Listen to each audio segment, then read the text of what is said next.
Hello, everybody. Welcome to another edition of the GD Report. I am G. And as always, I am D. So we got a pretty good show planned out for you tonight. A lot of good topics. The big news today is President Joe Biden released his $2 trillion. That's on top of the nearly $2 trillion stimulus plan he just passed through. His $2 trillion infrastructure plan, which in my book is about 2 trillion short. But let's talk about that for a minute. D, what do you think? Yeah, he proposed it in a speech today at the United Brotherhood of Carpenters and Joiners of America in Pittsburgh, Pennsylvania. Right. And talked about it being a transformational time for the economy. And while I agree with you, it could always be bigger. I think it's pretty bold of him to go this big, this quick. The first two big things out of the chute. And I think it's smart because both this coupled with the COVID relief bill, which what they're calling this bill is the American Jobs Plan. Right. They're going to tackle some of the most pressing issues. Included in it are decaying bridges and roads, decaying water systems, climate change is included. And there's a lot of this funding that over the years has been neglected by states. The federal government has cut when it comes to roads and bridges. And that's an easy one for them to cut sometimes because it artificially keeps gas prices low. And then at the same time, the states don't and the localities don't have the money to reinvest in roads and bridges. And so you start to see bridge collapses like the one that happened in Minneapolis where people were killed there over the Mississippi.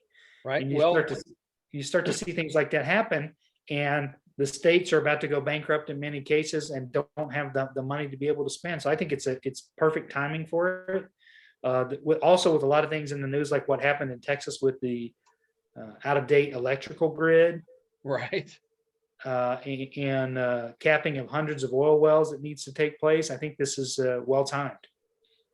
Well, first thing I wanted to say was, Coloradans know all about that because one of our major freeways, 6th and I-70, about 15 years ago when I first came to Colorado, one of the bridge embankments, the struts that go across, it collapsed onto a van. It hit a couple other cars too, but it collapsed onto a van and killed a family of 4.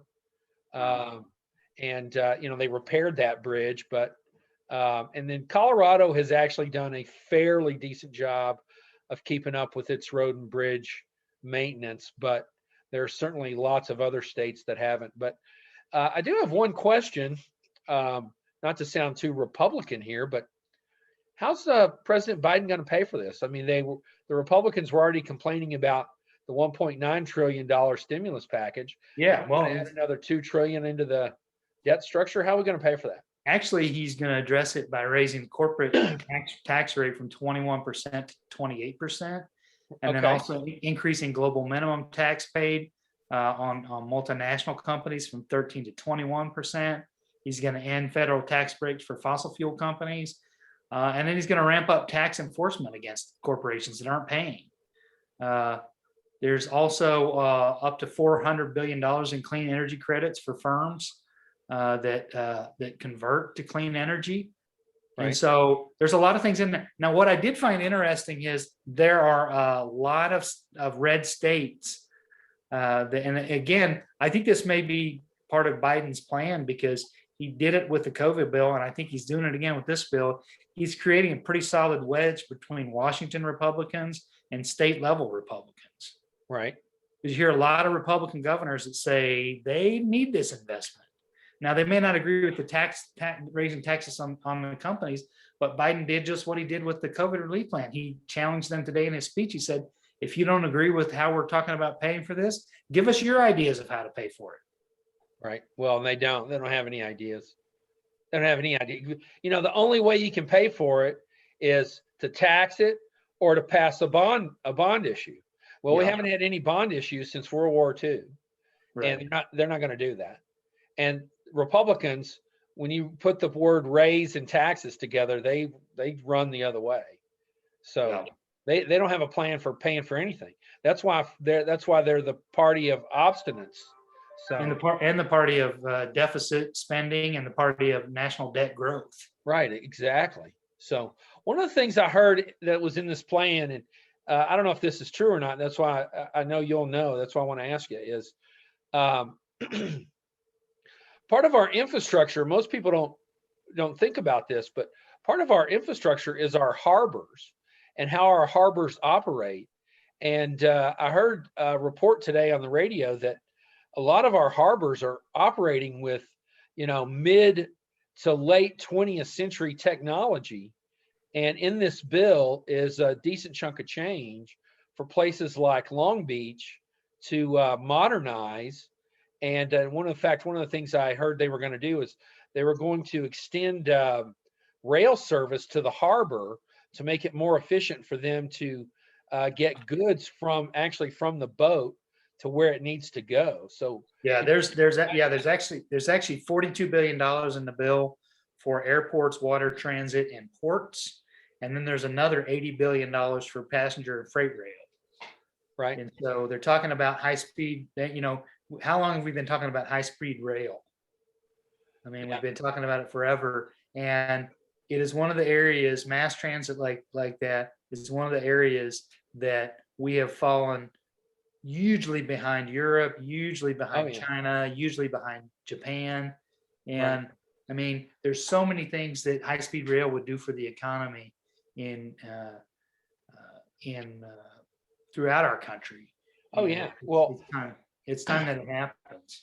I remember when I was a young reporter in Texas in the 80s, showing my age with that one, but TGV, which was one of the big high-speed rail companies in Europe and Japan, they wanted to put a rail line in from Dallas to Houston, which is pretty much how Southwest Airlines got its start.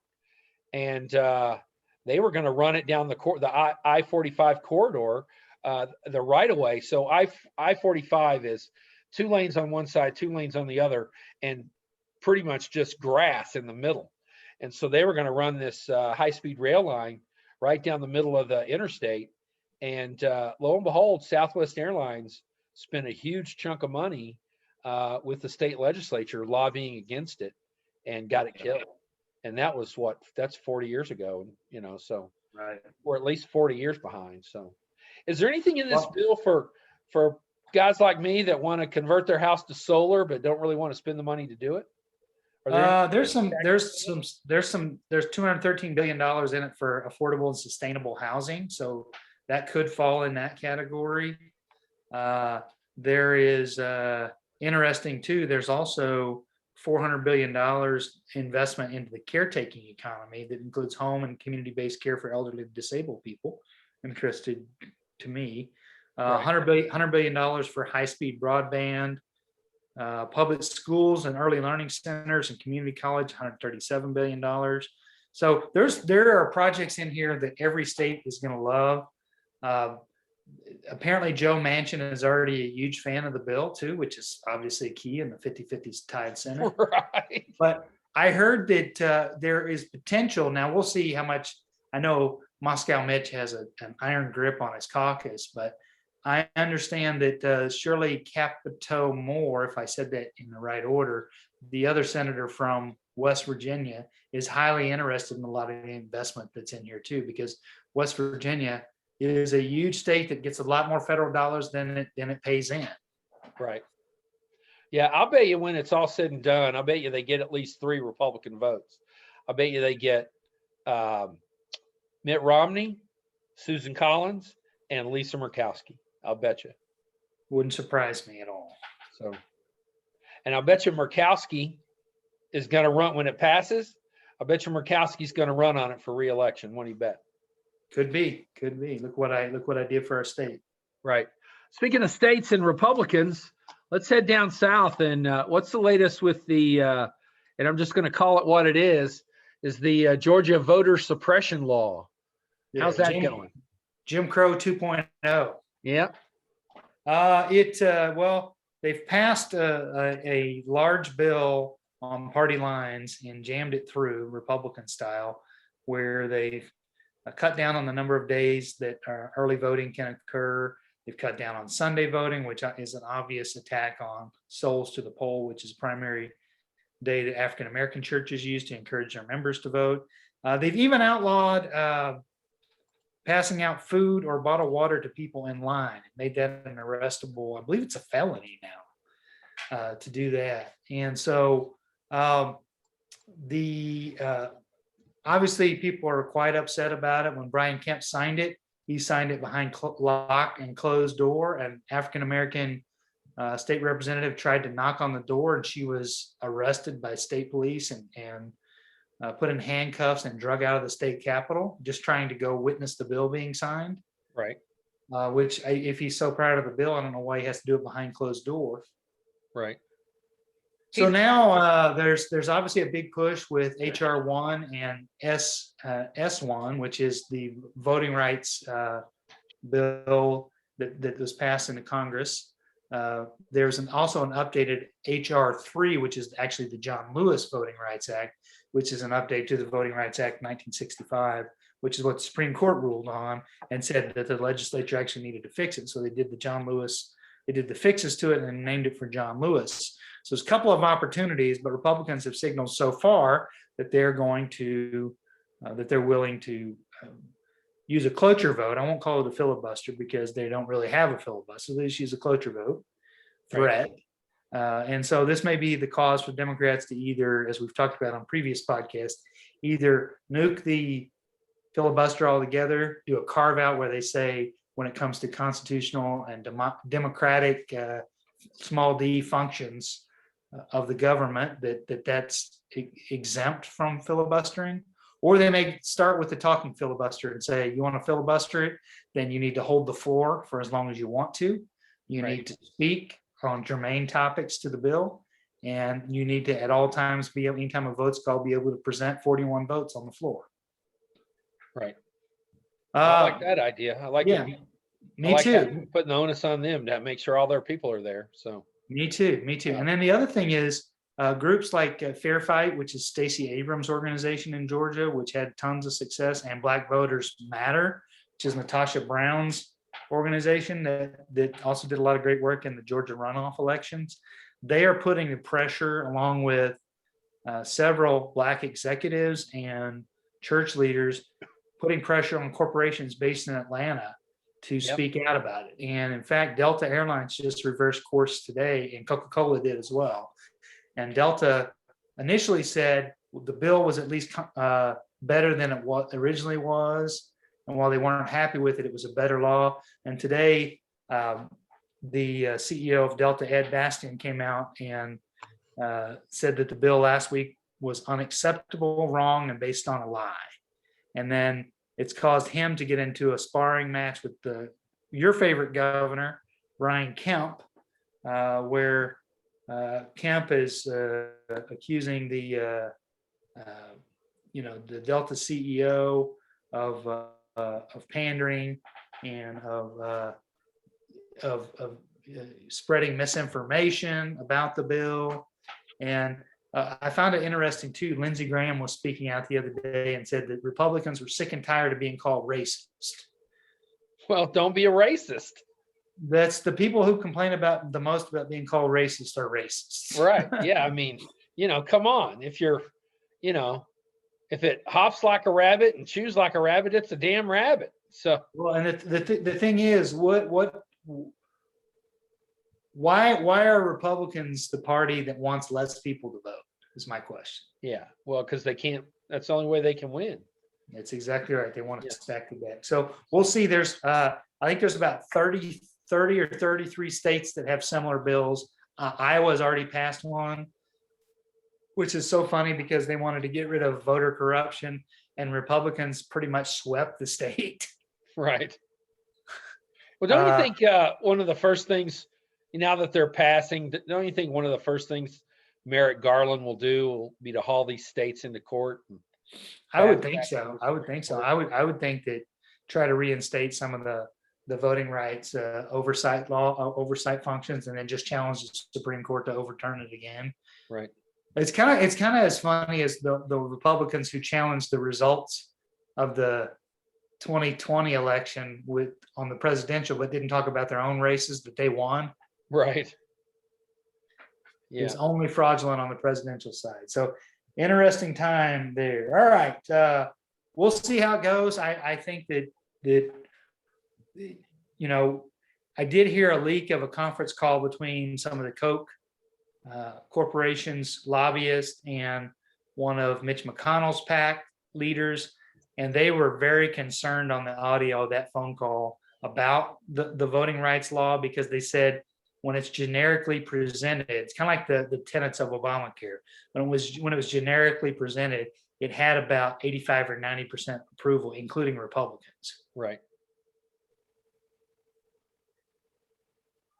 That's All good. right. So our next topic, we're going to talk. We're going to stay down south in the Yep. state of Georgia, or state of Florida, excuse me. Yep. Tell us about that. Oh man, I knew you were going to put that one on me. Matt Gaetz, and we can't figure out if it's Gates or Getz. I've heard it a bunch of times, but I've tried to forget it. Donald Trump's favorite congressman, one of his favorites, Well, of course. the true champion of MAGA, big time campaign supporter. It was leaked out yesterday that he's being accused of having inappropriate or sexual relationships with underage girls, and Trent, where it particularly, it's wrong anyway, but where it particularly becomes an investigation for the Department of Justice is when you transport somebody across state lines. And apparently he is accused of doing that. Not confirmed that he did it, but he's accused of doing that and was under investigation. A couple of interesting things happened yesterday. Early in the day, it was leaked that he was not really interested in remaining in Congress, and that he was looking for a right-wing punditry job, kind of like and they were talking about him joining Newsmax as a commentator. Right. And then later in the day, it comes out that the DOJ is investigating him for these charges.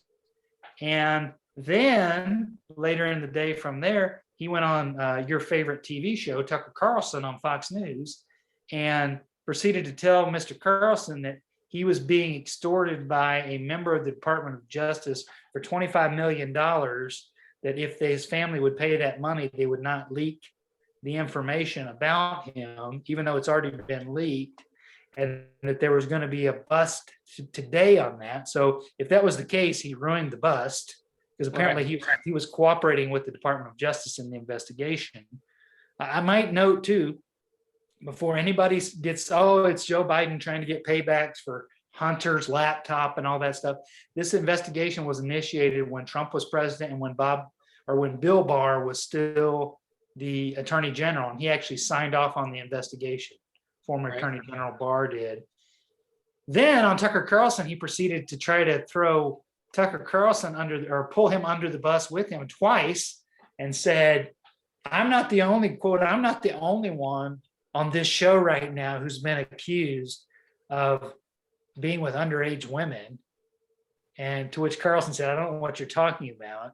And then he proceeded to say, you've met one of the women that they've talked about. She came to dinner with you and with myself, with you and your wife, Tucker, and she has been on the receiving end of vicious threats. And Tucker said again, and he had a befuddled look and said, I don't know what you're talking about. So it is Somebody's lying. If I could say this on the GD report, it's an absolute shit show. Right. Well, I just want to throw in that Mr. Gatz, however you say it, his newly accepted fiance is named Ginger Lucky. That's interesting. Well, I will say this too, that there was a bill, and I believe it was last fall. I should have done my homework better on that, but there was basically a sex trafficking bill, and it passed the House.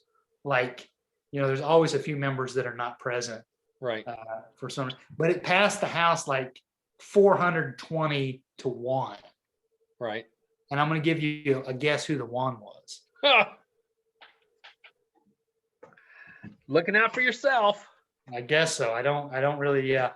Kevin McCarthy was on Fox News earlier tonight, and they tried to ask him to explain that vote. He couldn't explain why Gates would oppose that bill. and then turned around and also said if it's proven that he's done this, he'll be removed from his committees. Well, should he be arrested? Yeah, I don't think the committee is his biggest worry right now. Right. He also has a friend who was the also under investigation for a similar type charge allegation that was a county election official, I believe, in I want to say Jackson County, Florida, but I'm not sure of that exactly either. But there's more to come on this story. Well, we'll keep following that, and we'll keep everybody up to date on that. So, I want to pivot over to one of my favorite members of Congress. That would be the major right-wing nut job, Marjorie Taylor Greene. So I understand she's back in the news a little bit. What do you know about that? Yes, she is, absolutely. She has said that if people are required to present a vaccine passport, which, by the way, Jen Psaki, White House and spokesperson for the president, confirmed today there's no plan right now of having a federally mandated vaccine passport. Most likely, if we do have a vaccine passport, it's going to be driven from the private industry. Right. It's going to Well, be probably the airlines, right? Won't the airlines, concerts, sporting events, things like that. They're going to ask you to present that to try to stop the spread at one of their events so they can have safe events. But she said if people are required to do that, it's going to be Joe Biden's, quote, mark of the beast. Right. Well, I just wonder how much Miss Greene really knows about the Bible and what mark of the beast really is, and if it actually is even a thing. So, well, I think she knows what her followers want. Right. All right. So that brings us down. Let's see. We've got a couple more topics here. Why don't we talk about the second canine? We've got Champ is the oldest canine member of the Biden family. Right. And they last year they adopted a rescue German Shepherd as well. That is Major Biden is his name. Right. And Major's been in the news. President Biden said a couple of weeks ago when they first sent him home to Delaware for the weekend, he said that Major had about 85% approval rating, but the 15% really didn't like him. Right. Well, he's had a little bit of trouble. I guess the latest is he decided he needed to do his business, and there was nobody around to really let him out real fast, and so he did his business inside the White House. And I'll bet you, for all the years that we've had pets in the White House, I bet he's not the first to do that. But they're making a big deal out of it. And then I guess he bit somebody else. Now, this is the second time he's bit somebody. And as you were telling me, I guess, hosts on the Morning Joe said, I guess Joe Scarborough said he needed to go to doggy heaven for biting somebody. I disagree with that. Like you and I were talking, most times when dogs bite somebody, it's the, speaking of dogs, it's the, it's my good timing. Right. It's not the dog's fault. So, I wouldn't be in favor of putting him down. The fact that he's a rescue dog, the thing about rescues is, and I've worked with a lot of them in my past, you never really know what kind of trauma they've experienced. And dogs can have PTSD just like humans can. And so, you don't know what trigger, maybe some guy with a hat beat him and the person he bit was wearing a hat. I mean, you just don't. Right. I had a dog, and I've had rescues my whole life, but 2 of my 3 are rescues. Actually, 3 of 3, even though one of them's registered, was a rescue too. But I had a dog that passed away a couple summers ago, and she was 19 when she passed away. Emmy Lou was her name. It was a sweet, sweet girl. But it took her probably 10 years to warm up to my nephews. And it was only when they got older and bigger that she started to warm up to them. And the vet, when we talked about it, and she would growl at him, but she would try to stay away from him. He surmised that probably at some point when she was a puppy or when she was a little dog, that a young boys probably abused her, hit her, or did something to her. And so she had that kind of, like you're talking about, PTSD. The other thing is, it's a big adjustment for anybody to move into the White House, but imagine suddenly dogs. And Yep. if they're not used to people coming in and out all the time and coming towards their master, their instinct is to protect. And so, yeah, I totally disagree with Joe Scarborough. I'll also take up and say that Mika Brzezinski also disagreed with him pretty violently. There's some training they can do. They just need to, and I'm sure they're working on it already. But the dog was just probably trying to protect either Joe or Jill, whoever he was with.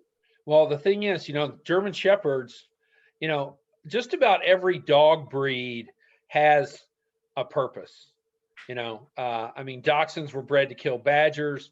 Chihuahuas were bred to kill rats. German Shepherds were bred for protection. I mean, so, there's a lot of, there's centuries of of breeding for these dogs to want to protect their, for lack of a better term, their masters. And so, like you said, it's a big trauma moving into the White House with all the coming and going. Whereas, at the Biden household, it's probably people they know and are used to being around. And so, it's going to take a little bit. It's a learning curve. They've only been in there less than 3 months. I mean, he's still a puppy too. He's like 1 or 2. Yeah. I mean, let's give him a break. And, now if he's bitten 4 or 5 people, then, maybe it's a different story, but, let's see if there's something we can't do to kind of. And I know that nothing ever gets dramatized in the press at the White House. Right. And so I know, like my dog, who's about a year and 3 or 4 months now, and we're going to have to put him on a keto diet because he's gaining weight. But he probably weighs about 20 pounds now. But he bites me all the time, and he's play biting. Right. He's having fun, and so you just don't know. By the time, it's like a game of telephone with little kids. By the time he could have play bit somebody, and then my dog will bite too hard. Sometimes he won't mean to, and he very rarely breaks the skin, but he could if I turned or jerked my hand real quick, might break the skin. And then somebody's being treated, and next thing you know, it's Major Biden attacks somebody. Right. So yeah. Well, and the other thing is, we don't know if he bit a Democrat or a Republican. So that's true. I did see Andy Borowitz from the New Yorker, who is fantastic, does their satire pieces. If you don't read Andy Borowitz, you're cheating yourself of just good comic laughter. And he did say that Major's approval rating had decreased when the public found out that it was not Rand Paul or Ted Cruz that he bit. Right.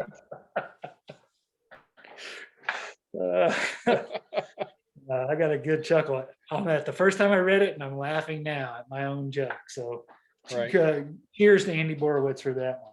So let's wrap it up and talk about your other favorite topic that you love to talk about, which is QAnon. Right. Wow. Well, for those that don't know, QAnon is this unknown, possibly until now. I thought you were going to announce that you're Q. I should. I should take credit. That would get us talking about the GDQ report. Right.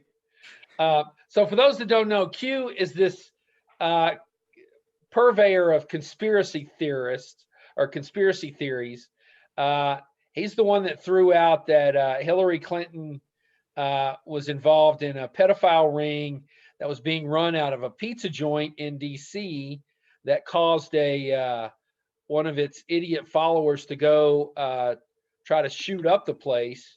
That guy's now looking at a lengthy, if not already convicted, prison sentence. Anyway, Q was a major player in the January 6th riot, insurrection at the Capitol. So he's got all these Trump followers that think he's God, and a lot of people thought he was Trump, and so this documentary filmmaker has basically taken it upon himself to try and figure out who Q is. And so it all started on a right-wing message board called 8chan, and this documentary filmmaker got access to the person who started that and talked to them a lot, and then it kind of went under, and these two brothers took it over, Jim and Ron Watkins, and kind of revived it and kept it going, and they're the ones that are running it now. And anyway, this documentary filmmaker is convinced that Q is Ron Watkins, who has a major porn addiction. Anyway, it's all being played out on HBO right now. There's a 6-part series, and it's called what is this thing called? Q Into the Storm. The first 2 segments aired this past Sunday. You can catch it on HBO or HBO Now.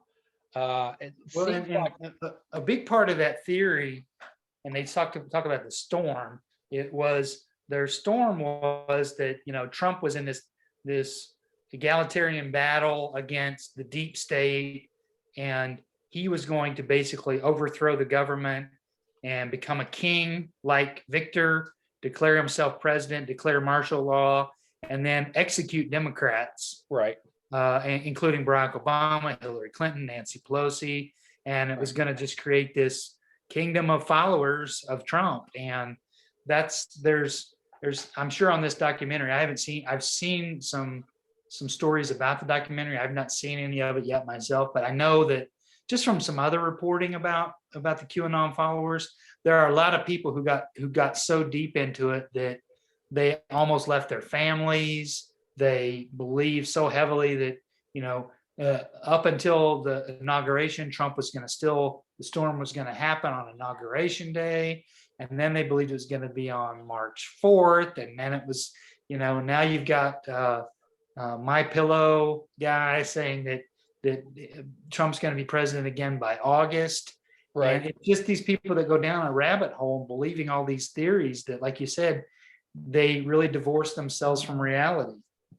Yeah, I tell you that My Pillow guy, that guy is I've seen some loonies in my life, but man, and he's getting ready to launch his own, supposedly he's getting ready to launch his own social media channel that's going to be a safe harbor for some of these.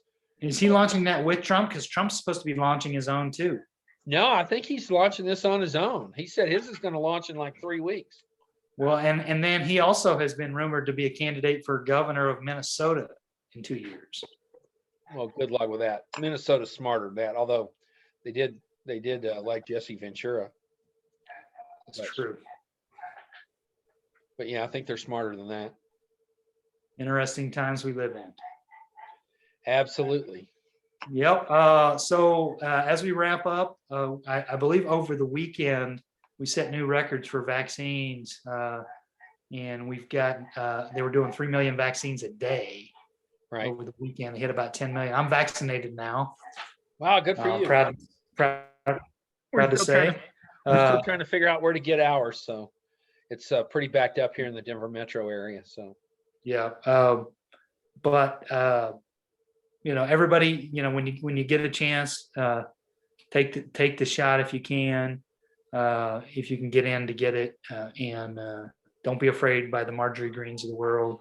Right. Let's keep masked up. There's been I saw that there was, after the last couple of weeks of spring break, there's been about a 14 or 15% increase in cases across the country. Michigan spiked up really heavily as well. So still need to wear a mask as we try to fight the variants.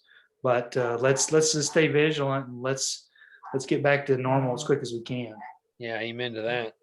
So, all righty. Sounds like your pups want some attention.